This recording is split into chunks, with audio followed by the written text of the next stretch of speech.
దేవునికి స్తోత్రం, దేవునికి మహిమ కలుగును గాక. మరి 16వ అధ్యాయము పార్ట్ 5 తర్వాత ఎపిసోడ్ వచ్చేసి 70కి మొదలు పెడుతున్నాము. అందరూ కూడా తప్పనిసరిగా సబ్స్క్రిప్షన్ చేసి షేర్ చేసి లైక్ చేయండి. దేవుని దీవెనలు పొందండి. ప్రకటన గ్రంథం చూసేటప్పుడు జాగ్రత్తగా ప్రార్థన చేసి చూడండి. అర్థం అవ్వట్లేదండి, తొయ్యకండి. ఇది 65 పుస్తకాల్లోని విలువైన పుస్తకము. అందుకే ఇది అందరికీ అన్ని చోట్లకే వెళ్ళాలి, పంపించండి. దేవుని దీవెనలు పొందండి. ఇక్కడ గర్భాలయం నుండి ఒక గొప్ప స్వరము సమస్తమైనదని పలికెను. గర్భాలయం అంటే తండ్రి ఉన్న చోటు, అతి పరిశుద్ధ స్థలము. ఇది గర్భాలయం అంటారు దాన్ని. తండ్రి ఉన్న చోటుకాడ నుంచి ఒక శబ్దం వస్తుంది. సమస్తమైన దాన్ని పలికెను. సమస్తమైపోయింది, లోకం ఇక్కడి నుంచి క్లోజ్ అయిపోతుంది అని చెప్పేసి ఒక శబ్దం వచ్చింది.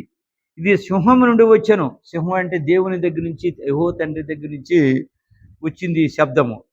అలాగే శిలువ సింహాసనమపై నుండి సమస్తమని ప్రభు గొప్ప శబ్దముతో పలకగా భూమి వణికెను.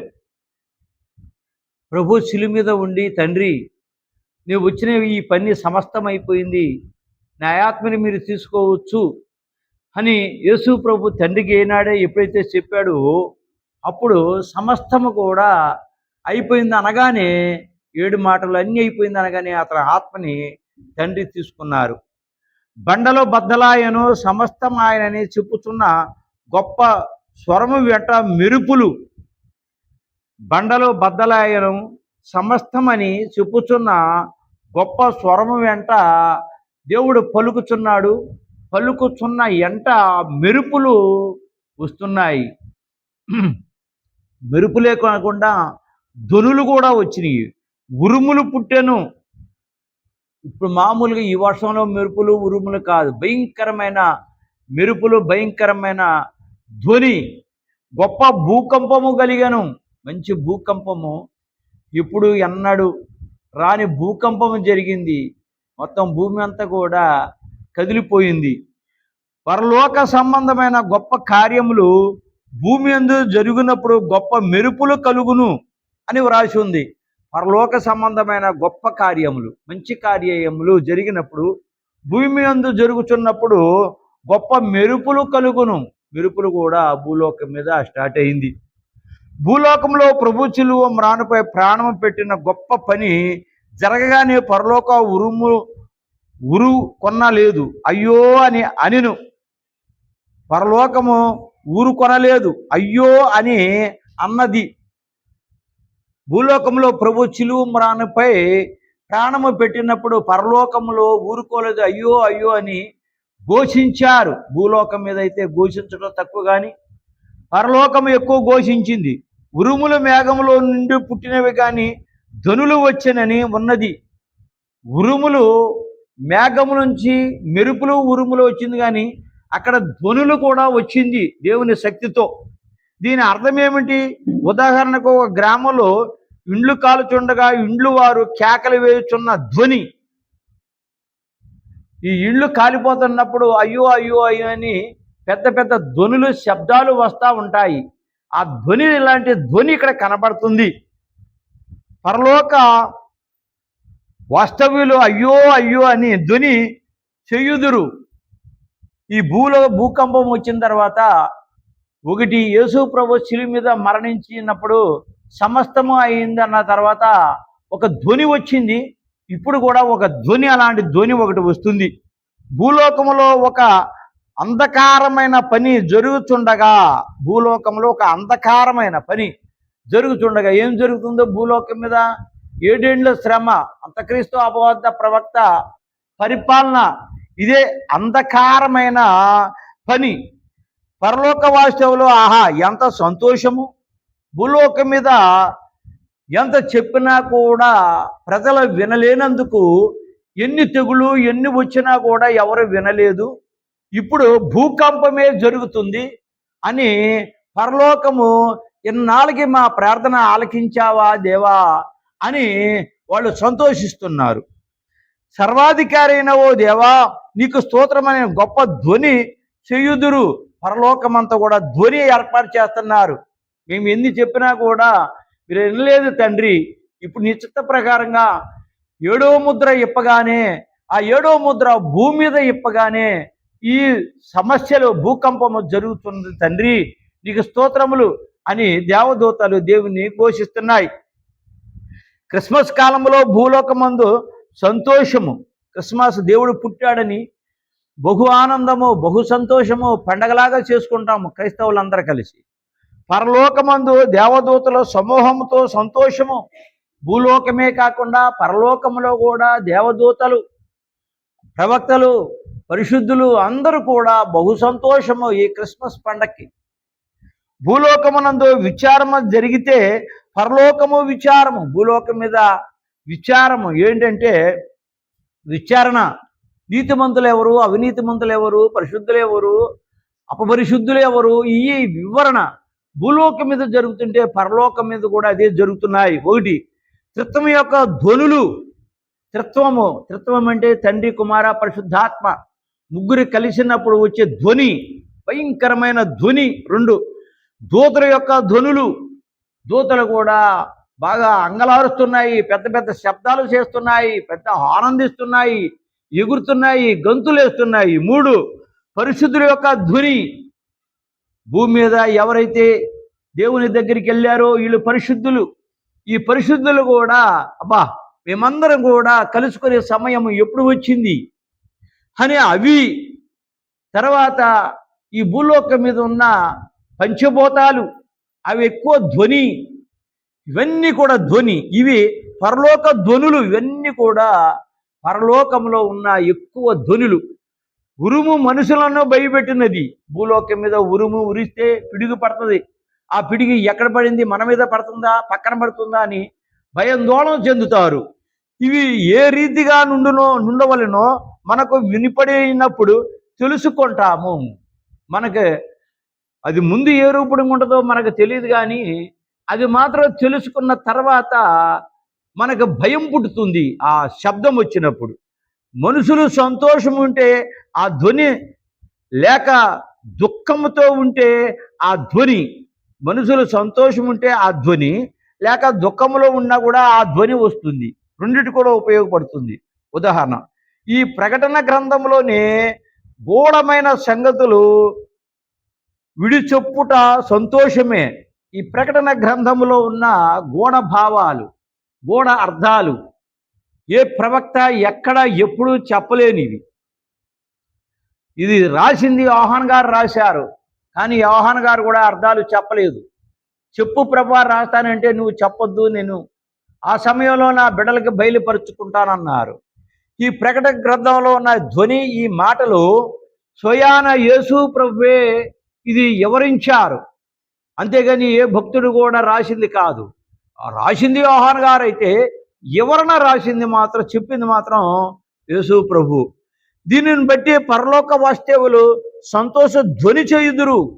ఇది ప్రవక్తలు రాయలేదు, మానవులు రాయలేదు. వివరణ మన తండ్రి యెహోవా తండ్రి చెప్పగా యేసు ప్రభు ప్రజలకు చెప్పి డైరెక్ట్గా రాయించిన వివరణ అని మరీ సంతోషంగా ధ్వనులు చేస్తున్నారు పరిశుద్ధులు. పరలోక ధ్వని మనకు వినబడదు గనుక దానినే నిశ్శబ్దమనే అందురు. పరలోక ధ్వని ఇక్కడ ఎలా వినబడుతుంది? వినబడదు కదా. పరలోకము ఎక్కడో ఉంది, కొన్ని కోట్ల కిలోమీటర్ల దూరంలో ఉంది. ఎవరో ఇంతవరకు పరలోకమును భూలోకమును లెక్కలు కట్టిన వాళ్ళు ఎవరూ లేరు. ఒక లెక్క అయితే తెలుసు, అది కూడా బైబిల్లోనే ఉంది. పరలోకములో తండ్రి ఉన్న ప్లేస్ చూస్తే ఒక సీసా గుండులాగా తయారు చేసి, ఈ మాదిరి గుండు తయారు చేసి అక్కడి నుంచి పడేస్తే భూమి మీదకి వచ్చేటప్పటికి 1 కోటి కాదు 1000 కోట్ల సంవత్సరాలు కూడా సాలదని, 1 కోటి సంవత్సరాలు కూడా సాలదని, ఇంకా పడతనే ఉంటుందని అని లెక్కలు కట్టారు. దీన్ని ఎన్ని కిలోమీటర్లు అని ఎవడ కడతాడు? దాన్ని కూడా కరెక్ట్ లెక్కలేదు. ఆ రాయి పడితే అంత స్పీడ్గా పడితే అంత దూరం ఉంది అని లెక్కలు తెలిపారు. కొందరు ప్రకటన గ్రంథము చదివితే ప్రకటన గ్రంథంలోని తెగుళ్ళు వచ్చునని భయపడి చదవరు. ఈ ప్రకటన గ్రంథం చదివేటప్పుడు కానీ రాసేటప్పుడు కానీ భయంకరమైన గ్రంథం ఇది. మనిషికి గుండెకాయ ఎలాంటిదో బైబిల్లోని గుండెకాయ లాంటి గ్రంథం. విశ్వాసము తక్కువ ఉండి ఎవరిష్టప్రకారంగా వాళ్ళు చదివి ఎవరి ఇష్టప్రకారంగా వాళ్ళు చెబితే సాతాను ఊరుకోదు. చాలా భయంకరమైన గ్రంథం. దేవుని శక్తితో రాయాలి, దేవుని శక్తితో బోధించాలి. లేకుంటే మనసు చంచల మనసు అయిపోతుంది. మరణించిన బోధకులు కూడా చాలామంది ఉన్నారు. అయితే మేము చెబుతున్నామంటే దేవుని యందు ఎంత రాయబరతనం ఉంది, దేవుని యందు ఎంత ప్రేమ ఉంది, ఎంత సన్నిధి ఉన్నదని అది గ్రహించండి. అంతేగాని చిన్న బోధకుడా పెద్ద బోధకుడా, ఈ బోధకుడికి ఎక్కడన్నా పేరుందా, ఏదో మూల పల్లెటూరులో బోధిస్తున్నాడు అని గ్రహించుకుంటే అది మీరు పప్పులో అడిగేసినట్టే. ఈ ప్రకటన గ్రంథం ప్రపంచానికి వెళ్ళే గ్రంథం. మీరు షేర్ చేసినా లైక్ చేసినా చేయకపోయినా దేవుని చిత్త ప్రకారంగా పొందుతానన్న గ్రంథం ఇది. నిజం, నమ్మండి. నమ్మి దేవుడు పట్టించుకోక ముందే మీరు పట్టించుకోండి.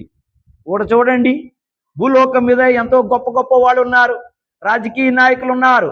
ఆ రాజకీయ నాయకులు పరిపాలన సక్రంగా లేదని దేవుడు ఈ లోకానికి వచ్చే 1000 ఏళ్ల పరిపాలన చేయడానికి సిద్ధంగా ఉన్నారు. అలాగే ఈ ప్రకటన గ్రంథం కూడా సామాన్యమైన గ్రంథం కాదు. ఇది భయంకరమైన గ్రంథం. కానీ ప్రతివారు ఆవశ్యకముగా దీన్ని గమనించాలి, తెలుసుకోవాలి. తెలుసుకోకపోతే రేపొద్దున ప్రతి చోట కూడా విగ్రహాలు, బొమ్మలు, తర్వాత రాయి, చెట్టు అన్నీ మాట్లాడతాయి. అయ్యే నిజం అనుకుంటారు. ఇది కానీ మీరు ప్రతి వాళ్ళు వింటే ఆ రోజున ప్రకటన గ్రంథం చెప్పింది నిజమే, ఇది నిజమైన దేవుడు కాదు. నిజమైన దేవుడు ఎలా ఉంటుంది? ఒక ఉరుము తూర్పును ఉరిమితే ఆ వెలుగు పడమటకు వస్తుంది. అది కూడా ఎన్ని సెకండ్లో వస్తుంది. అంత స్పీడ్గా దేవుడు ఉంటాడు. అంతేగాని పలానా చోటకు వచ్చాడు, అక్కడికి రండి, పలానా చోటకు వచ్చాడు, ఇక్కడికి రండి, అది పోయినాయి. ప్రకటన గ్రంథములోని వివరము తెలుసుకొనవలెను. ఈ ప్రకటన గ్రంథాన్ని దాదాపు 35 సంవత్సరాల క్రితం నేను డ్యూటీలో ఉన్నప్పుడు రాసుకున్నది. రాసి ఒక పక్కన పెట్టాను. ఇది పక్కన పెట్టే సమయం కాదు, ఇది బోధించే సమయం. బోధించు అని గద్దించి ఇప్పటికి దాదాపు 70 ఎపిసోడ్లు పంపించాను. 16 అధ్యాయం వాళ్ళతో అయిపోద్ది. అంటే 17వ అధ్యాయం కాడికి వస్తాము. ఇప్పుడు 70 ఎపిసోడ్లు అయినాయి. జాగ్రత్తగా సీరియల్గా చూడండి. బైబిల్ పుస్తకంలోనే 65 పుస్తకములు చదివి 66వ పుస్తకము ప్రకటన గ్రంథము పుస్తకము చదవకపోతే ఎవరు చదువుతున్నారు? చదివిన ఎవరినో ఎంతవరకు తెలుసుద్ది? ఎవరైనా రాసిన బోధకులు ఉన్నారు భూమి మీద, అది కొంత రాశారు. అది కాదు కావలసింది. బైబిల్ అంతా పుస్తకం ఉంది. ఇది వివరణ పుస్తకం. ఈ వివరణ పుస్తకం అట్టాలమ్మక దేవదాసయ్య గారికి బయలుపడి యేసు ప్రభు చెప్పగా రాసుకున్నారు. అలా రాసింది కాకుండా, ప్రభా నేను ఈ సిద్ధాంత ప్రకారంగా నీవు ఆర్డర్ ఇస్తే నేను రాస్తానన్నాను, నీవు రాయన్నారు, నేను రాశాను. ప్రయోజనం లేదు గనుక దీన్ని చదివి దేవుని అడిగి అర్థము తెలుసుకొనవలెను.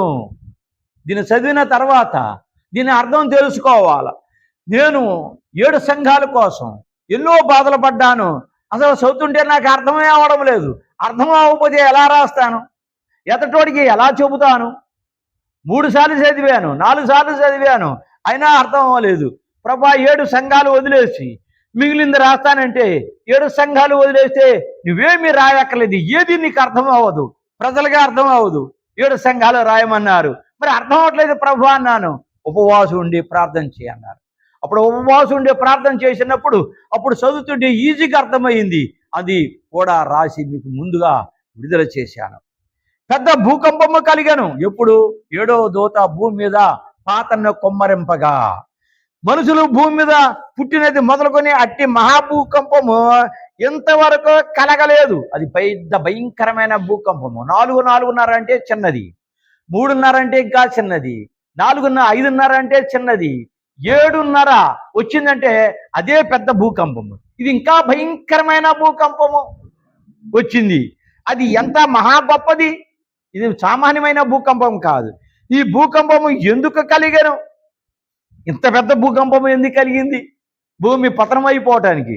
దేవుడు కనుక చేసిన ఈ భూమి అంతరించమై ఉన్నది, అంతరించిపోవటానికి, ఈ భూమి రూపురేఖలు మార్చేయటానికి, ఈ భూమి పరలోకంగా మార్చటానికి, ఈ భూమి, ఈ గుళ్ళు కానీ, ఈ గోపురాలు కానీ, ఇళ్ళు కానీ, స్థలాలు కానీ ఏమీ లేకుండా ఏకజీటిగా ఒకే రూపంగా పరలోక సిద్ధాంతంగా చేయటానికి, ఏదైనా తోట ఫస్ట్ ఎలా ఉందో అలాగే ఆ రూపంగా చేయటానికి భూకంపము ఏర్పడింది. మరొక నూతన భూమిని సృష్టింపవలన దేవుడు అంతరంగమున్నది నూతన భూమి, అదే 1000 ఏళ్ల పరిపాలన. 1000 ఏళ్ల పరిపాలనప్పుడు ఎలా ఉందో భూమి అలా ఉండటానికి సిద్ధపడింది.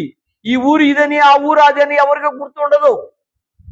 రవిచంద్ర తారలతో అలుముకొని ఉన్న ఈ భూమి సృజించబడి, రవి తారకలు అంత అందమైన భూమి, అంత మంచి భూమి ఏదైనా తోటప్పుడు ఆదాము అవ్వలు అనుభవించారు.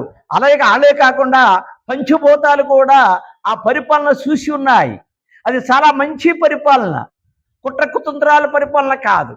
ఆ పరిపాలన మళ్ళీ ఇప్పుడు కావాలని పంచభూతాలు ఘోషిస్తున్నాయి, దేవదూతలు ఘోషిస్తున్నాయి, పరిశుద్ధులు ఘోషిస్తున్నారు, భూమి మీద ఉన్న పరిశుద్ధులు కూడా, వధువు సంఘం కూడా ఘోషిస్తుంది. ఘోషించాలి. ఇప్పుడు రాకడ సమయం. ఇప్పటికి 6000 సంవత్సరములు అయినది. ఇది మొదటగా సృజింపబడిన మహా శృంగారమైన సృష్టి.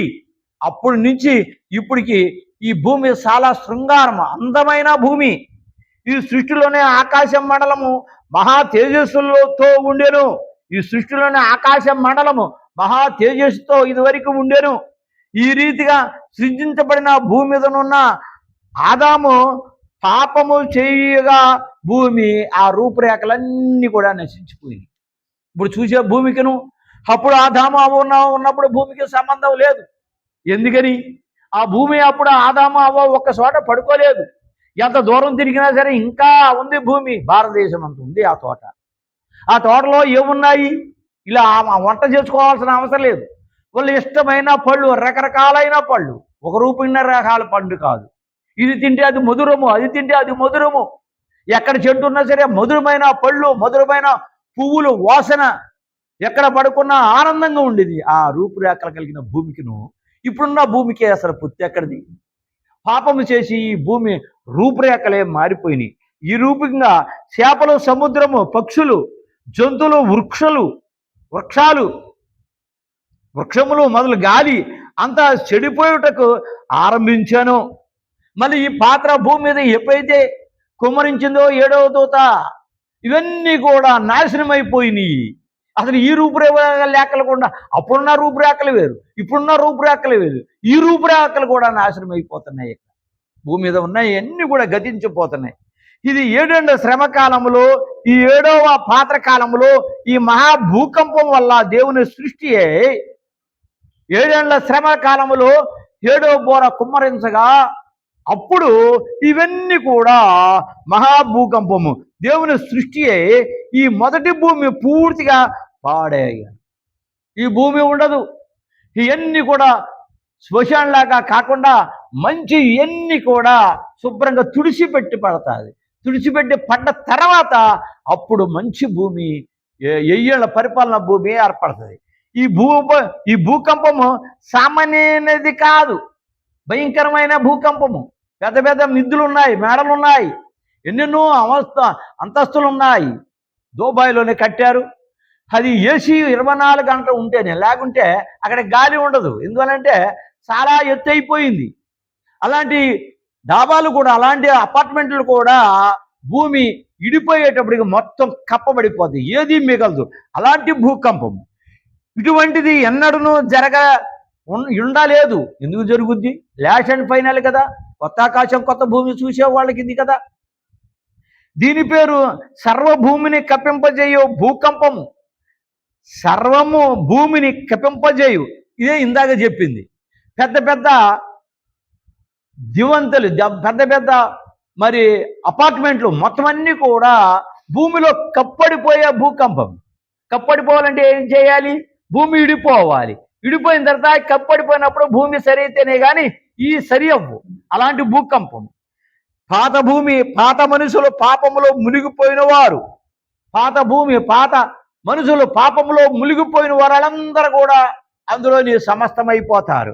పాత చెట్లు, పాత పక్షులు, ఇవన్నీ కూడా పాత మున్నగు వాటన్నిటినీ తీసివేసే నిమిత్తమై దేవుని మాట వినకుండా గర్వము, అహంకారము, దుర్బలాక్షణ, ఎవడు ఇష్టప్రకారంగా ఆడిది, నాకేమిటని మనశ్శాంతి లేని వాళ్ళు, రకరకాలుగా ప్రవర్తించేవాళ్ళు, నా పట్టుదల నాదే, నా వాతావరణం నాదే, నా వ్యవహారం నాదే అనుకున్నవాడు అప్పుడు ఎవరు మిగలరు. ఇట్టి మహాభూకంపము కలిగెను. అంత పెద్ద భూకంపము జరుగుద్ది ఏడేండ్ల శ్రమ కాలంలో. కొరింథీయుల 5:7 కూడా ఉంది. కొత్త భూమి 1000 పరిపాలన కొరకు, 1000 సంవత్సరాల పరిపాలన కొరకు ఇలా జరుగును. పాతదంతా గతించిపోయి 1000 ఏళ్ల పరిపాలన వరకు కావాలి కనుక ఆ భూకంపము అవసరం. అందుకని భూమి మీద ఏది కూడా లేకుండా తుడిచిపెట్టడం అవసరం. మనుషులు చేయలేని పని అది, ఏ యంత్రాలు చేయలేని పని. భూకంపం ఒకటే చేయగలిగింది. ఆ భూకంపం దేవుడు కలిగించి 7 ఏళ్ల పరిపాలనకి భూమిని సమూలేవులుగా చేస్తూ ఉన్నారు 7 ఏళ్ల శ్రమ కాలంలో. ఆదాము నుండి నోవహు వరకు ఆదాము పరిపాలన, 2 ఆదాము నుండి నోవహు వరకు ఆదాము పరిపాలన. ఆ పరిపాలనలోనే అప్పట్లో జరిగింది. నోవహు కాలంలో ముందు ఆదాము పరిపాలించిన భూమి ఉంది.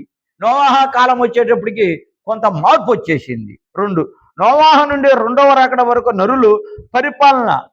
నోవహు కాలంలో ఇదే భూమి, ఈ భూమి 2వ రాకడ వరకు కూడా ఇదే భూమి నిలబడుతుంది. 2వ పరిపాలన వచ్చిన తర్వాత ఇప్పుడు చెప్పుకున్నాయన్నీ కూడా, పైన చెప్పుకున్న ఉదాహరించినవన్నీ కూడా మార్పు వస్తుంది. 3 రాకడ నుండి 7 సంవత్సరములు శ్రమకాలం వరకు సైతాను పరిపాలన. రాకడ నుండి ఎప్పుడైతే రాకడ వస్తుందో ఆ రాకడ నుండి అంతక్రీస్తు పరిపాలన 3.5 సంవత్సరాలు, అబద్ధ పరిపాలన 3 సంవత్సరములు, 7 సంవత్సరములు భూమి మీద జరుగుద్ది. జరిగిన తర్వాత లాస్ట్ కణంలోని ఈ భూకంపము. 7 ఏళ్ళు క్రీస్తు పరిపాలన. ఇప్పుడు ఇదంతా పోయిన తర్వాత ఇక పరిపాలన ఎవరిది బాగులేదు కాబట్టి క్రీస్తు పరిపాలన జరుగుద్ది. 7 ఏళ్ళు పరిపాలన. 1 ఇది ధర్మ పరిపాలన గనుక అన్యాయము చెయ్యువారు ఉండరు. ఇక అన్యాయం అక్కర్లేదు. ఈ రోజున ఎవరికైనా 10,000 కావాలంటే మనం ఇచ్చామనుకోండి, అవి వస్తుందో రాదో తెలియదు, భయము. ఎక్కడెక్కడ అన్యాయము, కుట్రలు, కుతంత్రాలు, దోషాలు, దగాలు. ఇప్పుడు ఆ పరిపాలన ఏముండదు, ఆ డబ్బుతో కూడా అవసరం ఉండదు. అంత న్యాయమైన పరిపాలన, న్యాయమైన ధర్మమైన పరిపాలన. ఉన్నవాడు లేడు, లేనివాడు లేడు, మధ్యవర్తి లేడు, అందరూ సమానంగా దేవుడు పరిపాలించడానికి సిద్ధంగా వస్తూ ఉన్నారు. 2 శాంతి పరిపాలన గలక కలహములు ఉండవు, ఒకళ్ళు దెబ్బలాడుకుంటాం. ఇప్పుడు నలుగురు కలిస్తే భయం, ఏ గొడవ వస్తుందేమో అని, నలుగురు నుంచి ఎప్పుడు పక్క తప్పిపోతారని ఆలోచిస్తూ ఉంటాము. ఆ రోజున అది ఉండదు. భయంకరంగా అంత ఆనందంతో కూడుకున్న పరిపాలన. 3 పావన పరిపాలన గనుక కళంకం ఉండదు. ఇది పావన దేవుని పరిపాలన కనుక ఇందులోని కళంకాలు ఉండవు. ఈ పరిపాలన ముందు సాదృశ్యంగా అపోస్తులైన పౌలు గారు టైంలో 12 మంది శిష్యులు, అపోస్తలుడైన పౌలు 12 మంది శిష్యులలో శిష్యుడు కాదు. ఈ 12 మంది శిష్యులు అప్పుడు చేశారు, ధర్మమైన పరిపాలన చేశారు, న్యాయమైన పరిపాలన చేశారు.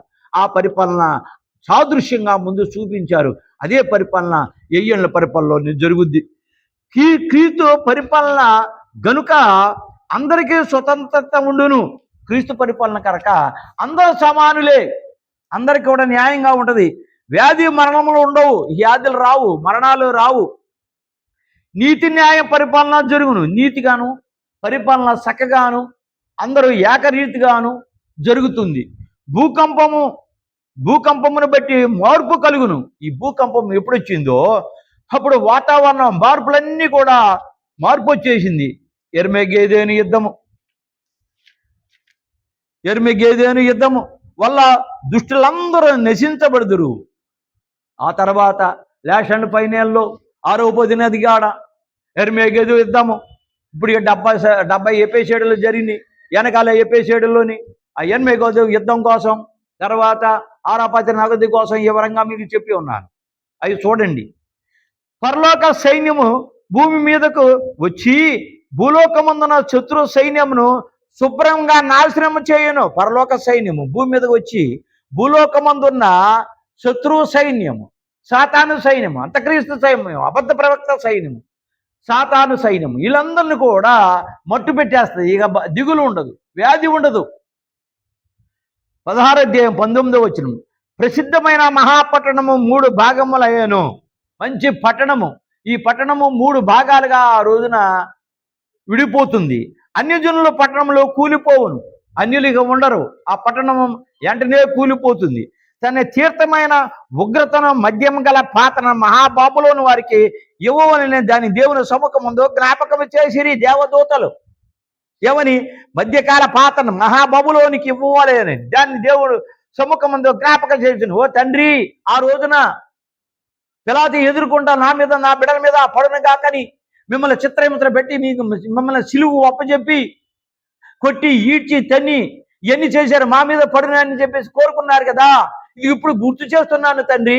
ఇప్పుడు సమయం వచ్చింది కాబట్టి అది వాళ్ళకి ఇప్పించు, వాళ్ళ రక్తాన్ని తాగించు. ఉగ్రత గల పాత్ర, సువార్త పాత్ర దేవుడు అనుభవించాడు. ఉగ్రత పాత్ర, ప్రకటన గ్రంథం ఉన్న ఉగ్రత పాత్రను ఈ రోజున ఈదులకి తాగించడానికి సిద్ధంగా ఉన్నది. క్రీస్తు శకం 70 సంవత్సరాల్లో 60 లక్షల మంది కోత కోయించబడ్డారు. ఈ రోజున గాజాను ఇజ్రాయేల్ ఇద్దరు కలిసి యుద్ధం చేసుకుంటున్నారు. ఎవరు చెప్పినా ఆగడం లేదు. అది బైబిల్లో రాసేసింది కాబట్టి అది కంటిన్యూగా జరుగుతుంది. అప్పుడు ఈ ఉగ్రత మధ్య గల పాత్రను ఆ దేవదూతలు వచ్చేసి తండ్రికి గుర్తు చేస్తున్నాయి. ఇదిగో యేసయ్య ఆ రోజున కోరుకున్నారు కదా, ఇప్పుడు జరగని నాయనా అని కోరుకుంటున్నాయి, గుర్తు చేస్తున్నాయి. 2, దేవుడు 7 సంవత్సరముల శ్రమ కాలంలో శిక్ష పంపించిన నరులందరికీ ఒకే మారు తుడిచిపెట్టక, 7 సంవత్సరాలు నరులు శిక్ష వచ్చినప్పుడు అందరినీ ఒకేసారి నోవా కాలంలాగా గొమొర్రా కాలంలాగా శిక్షను పంపించకుండా క్రమిక్రమంగా పాత్రలు 1వ పాత్ర కానించి 7వ పాత్ర వరకు, 1వ ముద్ర కానించి 7వ ముద్రల వరకు శ్రమను పంపించి వీళ్ళని మార్చుకుంటూ వచ్చారు. ఆ మారిన వాళ్ళు, అక్కడక్కడ మారిన వాళ్ళే 60 వంతుల పంట, 100 వంతుల పంట. ఎప్పుడు అవన్నీ కూడా ఎప్పేసేడులో చెప్పాను, వెనకాల చూడండి.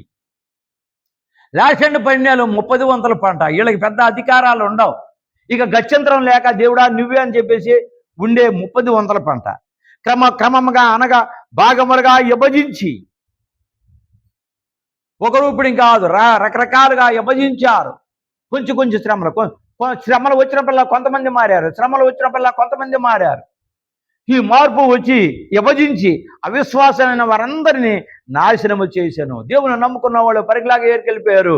నమ్మలేని వాడు, ఇంకా తిట్టేవాడు ఇప్పుడు తిడుతున్నారు యూట్యూబ్లోని రకరకాలుగా. దేవుడు అలాంటి వాడు, ఇలాంటి వాడు అని. అలాంటి వాళ్ళందరినీ కూడా మట్టం పెట్టేస్తారు. అలాగే యెరూషలేము గొప్ప పట్టణము కూడా 3 భాగములుగా విభజింపబడిను.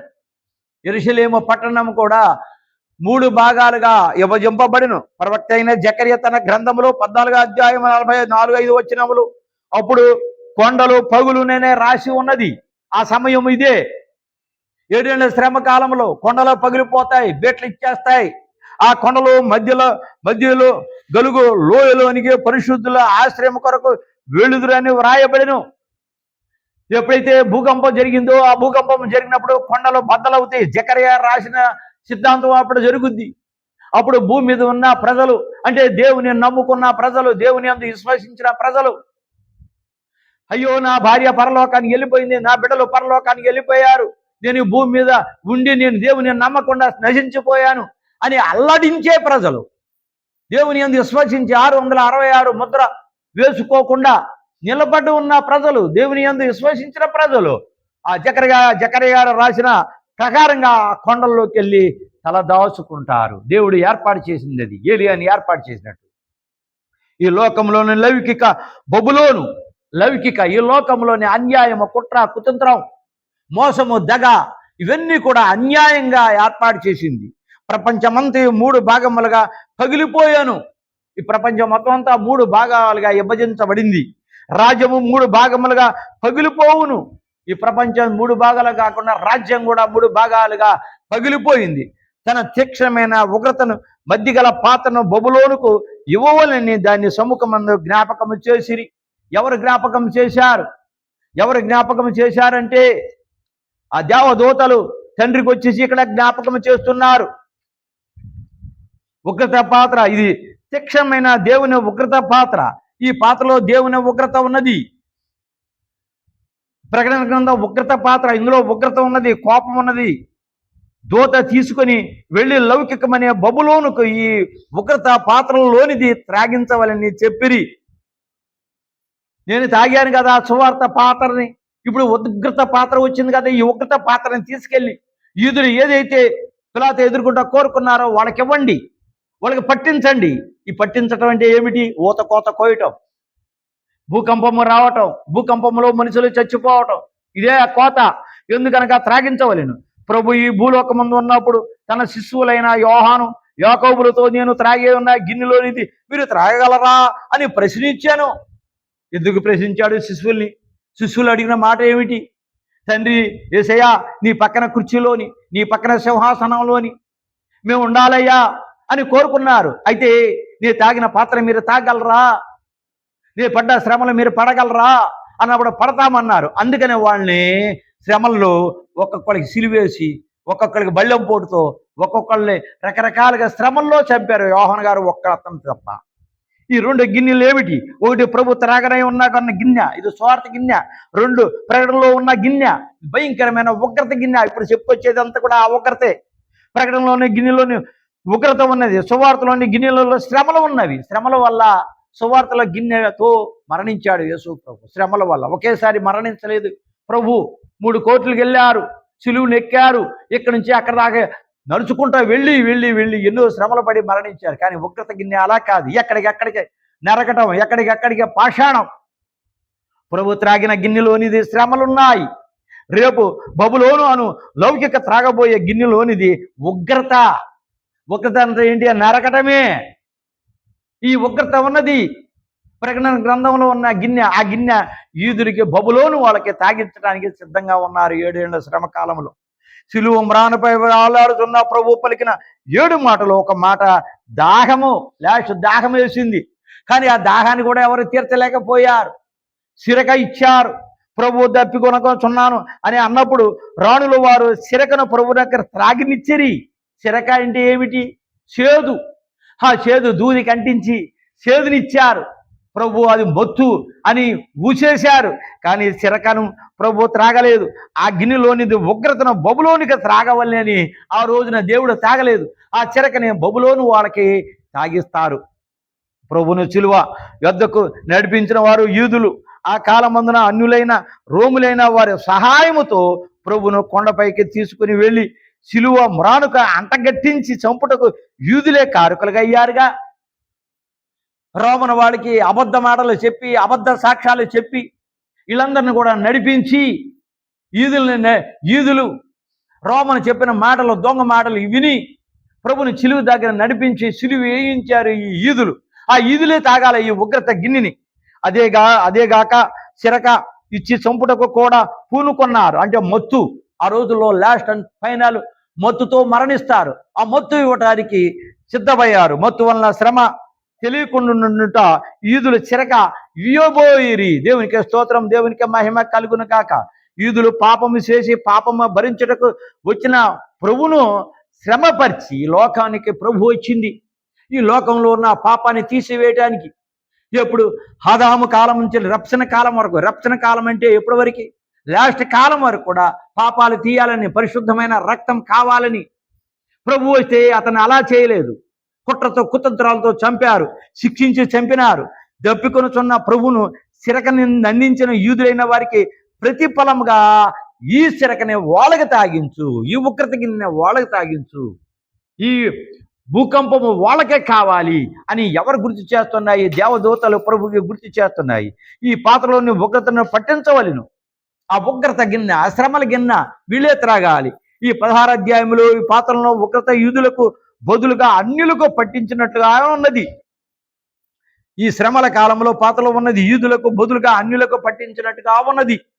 దీనికి పూర్వమే యూదులకు దేవుడు ఆ ఉగ్రత పాత్రలోనిది పట్టించి ఉన్నారు. ఇది వరకు క్రీస్తు శకం 70 సంవత్సరంలో ఎపేసాడు. వెనకాల చెప్పాను, ఇప్పుడు 70 దాకా వచ్చింది. మళ్ళా చెబుతున్నాను, 60 లక్షల మంది ఆ రోజున మరణించారు. వాళ్ళందరూ కూడా ఈదులే. ఇప్పుడు ఇప్పుడు ఇప్పుడు ఎవరు అన్యులకి తాగిస్తున్నారు. ఇక్కడ అన్యులు కూడా అందులో పాలు పంచుకున్నారు కనుక యూదులు అప్పుడే ఆల్రెడీ తాగేశారు. అయినా ఇందులో కూడా ఉన్నారు. ఎప్పుడున్న ప్రభు ఆరోహణమైన తర్వాత క్రీస్తుపూర్వం 70వ సంవత్సరంలో రోమిలో వచ్చి యెరూషలేమును ముట్టడించి నాశనం చేసిరి. రోమన వాళ్ళు ముట్టడి చేశారు. ఏ రోమన వాళ్ళైతే యేసు ప్రభుని యూదుల ద్వారాగా మరణ శిక్షని యేసు ప్రభు పడ్డారో అదే రోమన వాళ్ళతోని యూదులు కూడా క్రీస్తు శకం 70వ సంవత్సరంలో పడింది. అప్పుడు యెరూషలేము పట్టణము దేవాలయము ఆ పట్టణంలోని జనంగము నాశనం చేయబడగా అప్పుడున్న యెరూషలేములో ఉన్న జనం అందరూ కూడా నాశనం చేశారు. క్రీస్తు శకం 70 సంవత్సరంలో కొందరు యూదులు చెల్లా చెదరే దేశాలు విడిచిపెట్టి పారిపోయారు. ఎప్పుడైతే పారిపోయారో దగ్గరున్న వాళ్ళు 60 లక్షల మంది చచ్చిపోయిన మిగిలిన వాళ్ళు ఎప్పుడైతే పారిపోయారో వాళ్ళే ఈ రోజున మళ్ళా స్థానానికి వచ్చారు. బైబిల్ సిద్ధాంతం, ఇర్మియా గ్రంథం, కీర్తన గ్రంథం, ఇవన్నీ కూడా యేషయా గ్రంథం అలా రావాలి మళ్ళా అన్నారు. అలాగే వచ్చి ఈ రోజున మళ్ళీ నిలబడ్డారు. అదే ఇప్పుడు యెరూషలేము. ఆ యెరూషలేమే గాజాకి యుద్ధం. దేవుడు వారికి ఇచ్చిన వాగ్దానము భూమికి యూదులు దూరములైరి.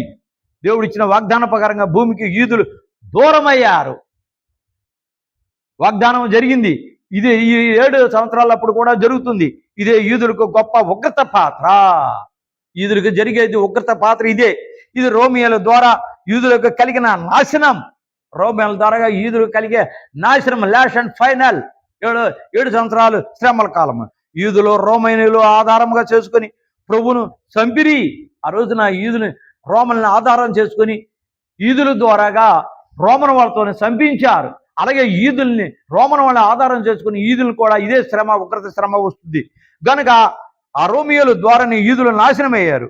వడగండ్ల అపోస్తుల కార్యములు 7వ అధ్యాయమునందు భక్తుడైన సైపాను యూదులైన వారు రాళ్లతో కొట్టి చంపిరి.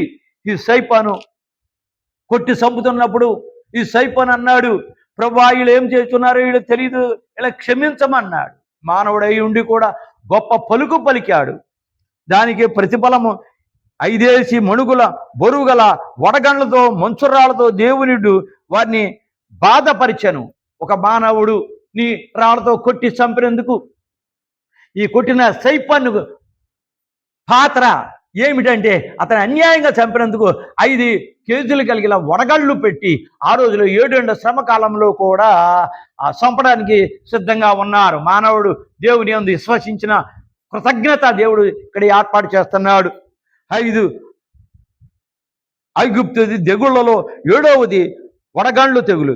ఈ వడగండ్లు ఆ వడగండ్లు జ్ఞాపకము చేస్తున్నది. 7 ఏళ్ళ అక్కడ ఐగుప్తు దేశంలో ఏదైతే వడగండ్లు వస్తున్నాయి వచ్చి మోషే ప్రార్థించగా వచ్చినాయో అవి గుర్తుగా 7 ఏళ్ల సంవత్సరంలో కూడా 7 ఏళ్ల శ్రమ కాలంలో కూడా ఈ వడగళ్ళు వస్తాయి. లైక్ చేయండి, షేర్ చేయండి. తర్వాత అందరూ కూడా ఇది అందరూ కూడా పంపించండి. ఇది మామూలు గ్రంథం కాదు, భయంకరమైన ప్రకటన గ్రంథం. ఇది అన్ని చోట్లకే వినాలి. తప్పనిసరిగా చేర్చేయండి. ప్రభా వీళ్ళు ఎవరైతే నా ప్రభా ఇంకొక మనిషికి పంపించారో వాళ్ళందరినీ కూడా దీవించి ఆశీర్వదించుకుని యేసు నామమున బ్రతిమలాడి అడుగుతున్నాము తండ్రి. ఆమేన్.